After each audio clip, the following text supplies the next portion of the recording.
આપણે એમ થાય કે યમ લોક હોય, નરક હોય, સ્વર્ગ હોય, આવી આજે તર્ક કરવા વાળા લોકો જાજા છે.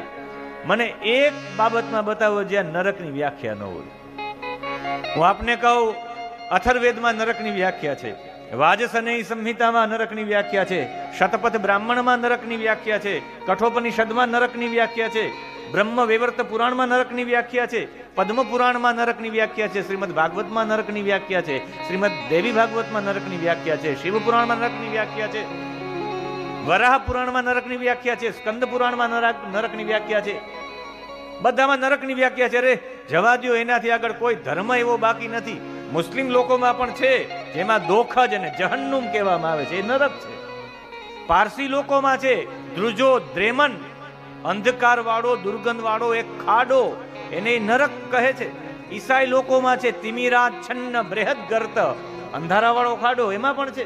કોઈ ધર્મ એવો બાકી નથી. અરે માર્ટિન લ્યુથર, જે સૌથી મોટો તત્વચિંતક છે, એને કહ્યું છે કે નરક એટલે શું, એની એને વ્યાખ્યા કરી છે કે મલિન વૃત્તિના કારણે, આપણી મલિન વૃત્તિ થઈ ગઈ હોય તો એ મલિન વૃત્તિના કારણે મૃત્યુ પહેલા ભોગવાતી પીડા, એનું નામ છે નરક.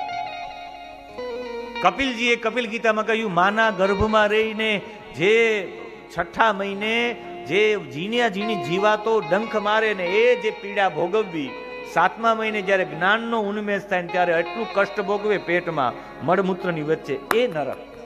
અત્રેવ નરક સ્વર્ગ ઇતિ માત પ્રચક્ષતે, કપિલજીએ કહ્યું છે.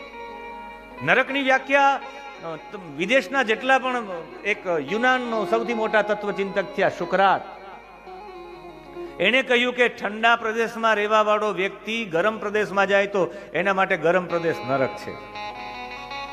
ગરમ પ્રદેશમાં રહેવા વાળો વ્યક્તિ ઠંડા પ્રદેશમાં જાય તો એના માટે એ નરક છે. નરકની વ્યાખ્યા છે. આપણી હિન્દી સંસ્કૃતિ કહે દક્ષિણ દિશામાં પાતાળ તરફ ચિત્રગુપ્ત દ્વારા યાતનાનો જે નિર્ણય લેવામાં આવે છે ને નરક છે. તમને જે યાતના આપવામાં આવે છે નરક છે.